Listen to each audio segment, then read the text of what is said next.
Hey guys, hi. I'm in a blockchain in Romania, right? I'm just met the most famous guy in Poland in the crypto space. 600,000 followers in Twitter. 600,000, all right? I only have a couple of thousand. Now, listen, this is with me, ADRIAN, all right? So I want to ask you a few questions. You're very famous in all Poland. Everybody's speaking about you. So tell me, how did you start in crypto and when? Thanks, man. I mean, I'm terrible at accepting compliments, right? So crypto, that's a funny story. So I first time heard about Bitcoin from my IT engineering friends, right? I'm a chemical engineer by degree. And back in 2014, I attended a lot of IT hosted parties, if you will, that many of those were programmers and coders. And they talked about Bitcoin. And I only talked about my exam studies, exam sessions on the studies, because that was my main focus. So when I graduated 2017, I started another course of studying finance management in finance. Though finishing the master's in engineering degree freed up enough time for me to get full-time into crypto, right? So 2017 early, which is exactly when I joined on the first massive altcoin season, altcoin rally. Altogether, I double, triple all the money, then lost it all, then repeated the same process a couple of times, so I blew up a lot of accounts, made a lot of mistakes. Early 2017, still rolling. 2017, that's, I think, when most of us get involved. I got in like 2018 and everything dropped. Okay, so how you come with the idea with a Twitter, like to go to the social media? Like, how did you come with that idea? What was your inspiration? Very good point, right? So I think, it was more of a social media presence. So I never was particularly strong with social media, right? It was just kind of like a rule of thumb that someone told me, hey, listen, if you want to be in crypto, right, get your Twitter account, right? Get your Twitter account straight. So before crypto, before the BIRB nest, I had a Polish social media account on Twitter that wasn't particularly famous. So it was more like a warm-up thing to see what worked, what didn't. And that was a failure, right? Only then in August 2017, I started learning more about technical analysis. I started transmitting those learning materials, on Twitter and educating people as well. Because before that, I was a private tutor, for maths, for the chemistry. I'm like I said, chemical engineer. So there was a lot of tuition, a lot of friendly help and assistance in teaching people that I did. That was a natural extension for me to teach people on Twitter as well on what I learned from crypto. Because when I teach, I learn twice, right? I do agree with that. So that's kind of like the case, right? And Twitter was just a place for me to teach and to learn. Okay, so you're full-time in crypto for the last 5 years. Do you have like a family? Do you have like a personal life, or you're like completely 24/7 in crypto? Very good question. Very good question, man. I think you want to answer, of course. No, that's okay. I think it takes a lot of debate about that. So I'm not a day trader. So I don't kind of like glue to my screen 24/7, right? I'm a position trend follower, so all my position on average takes 2 weeks. This one that I have from 41,800 is running for like month and a half. 41,800? Yeah. And today is 62,300? Yeah. That's, at times I get, that's the gist of trend following. You get chopped in sideways, but then when the trend comes, you just rally along with it, and the trends persist, so they may last weeks, months, years, Okay. That's fine. What else you do in crypto? Like, I'm doing yield farming, a lot of nodes. I'm trying to find a passive ways to make a passive income. So how else you make money in crypto? Like, what's your favorite thing? Do you just, let's say you have open trades, license slow. Do you have like buy and hold? Do you just resell, like buy and sell? Or like, what do you do? What's your best way where you master the most? What's the best way where I make a lot of money? Is that what you mean? Exactly.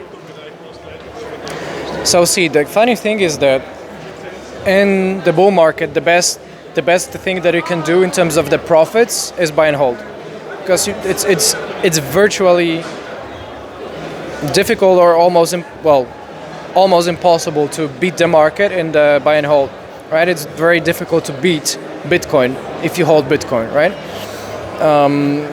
So ideally, most of the people would do best if they just buy and hold for cryptos, right? So 60% of my crypto holdings is actually in Bitcoin buy and hold strategy. So I don't do anything with it.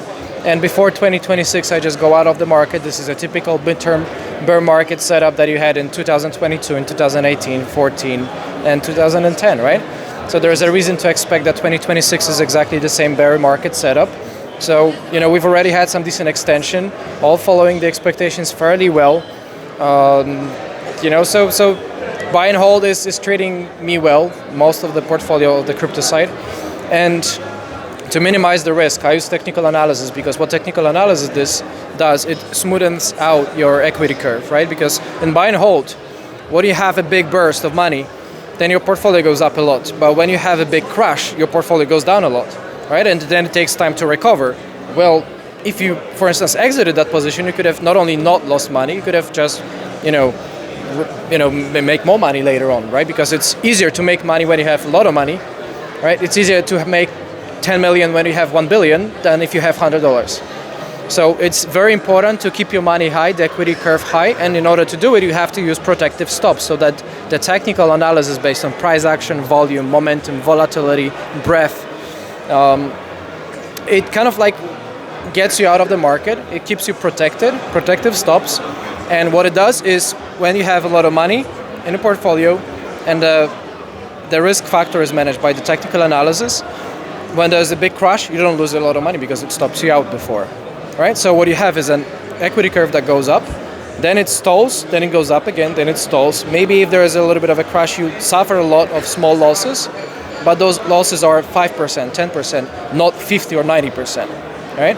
So this is what technical analysis does, and 60%, 40% of my portfolio in crypto I actually manage on the trend following breakout strategies. Okay, that's one way to go. So one of my last questions for you, I don't want to keep it too long, it's already dark night outside, we need to eat. What do you think is your price prediction for Bitcoin this bull market? Another good question. So that's $1 million or $1 billion question. If someone knows the answer, you can DM me, right?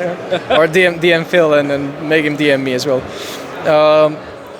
It's a wild guess. No one knows the future. I'd say, right now we've just smashed 50% in a month and a half, to the upside, 40 to 60.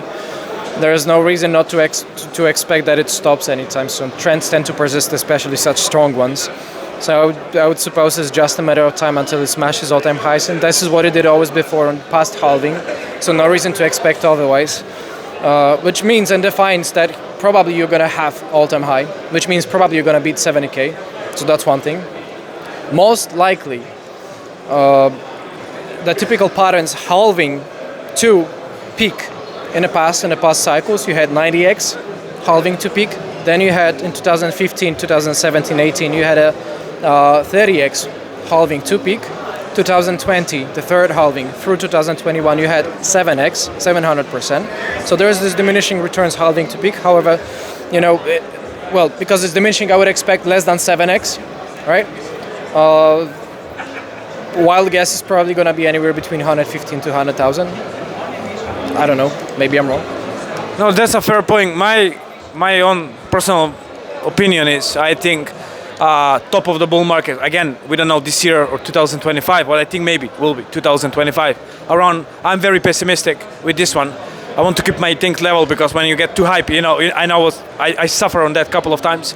120, but I think over 100,000 it should be easy going with all this ETFs approval and all that stuff. So again, listen, follow him on the Twitter, all right? What's your Twitter, by the way? It's crypto_BIRB, BIRB, Barbara, Indiana, Robert, Barbara. All right, so follow him on Twitter. And thank you so much for your time. Again, God bless all of you. Stay positive. Make sure you take some profits when you're in profits, all right? Some DC on the way up. Don't just wait for to be on the top and to be exit liquidity. Again, anything else you want to say to everybody? Yeah, God bless everybody, and God bless you, Phil, as well. You're a man of God. I like that. Thank you so much. See you next one.